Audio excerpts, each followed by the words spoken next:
नमस्कार। आज हम 22 जून 2025 की एक बहुत अहम घटना पर बात कर रहे हैं। ईरान की परमाणु ठिकानों पर जो अमेरिकी हमला हुआ था, ऑपरेशन मिडनाइट हैमर, ये उसका कोड नेम था। जी।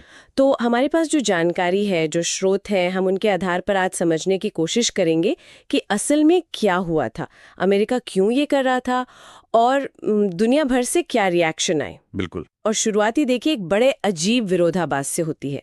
अमेरिका कह रहा है शानदार सैन्य सफलता, B-2 स्टेल्थ बॉम्बर्स इस्तेमाल किए, वो भारी वाले बंकर बस्टर बम भी। हाँ, 30,000 पाउंड वाले। और दावा है कि फोडो, नतांज, इस्फहान, इन जगहों पर बेहद गंभीर नुकसान पहुंचाया है। जी। लेकिन फिर ईरान का बयान आता है। वो कहते हैं कि नुकसान तो काफी सतही है और मतलब ये भी इशारा करते हैं कि शायद जरूरी सामान पहले ही हटा लिया गया था। हाँ, और यही सबसे दिलचस्प पॉइंट है।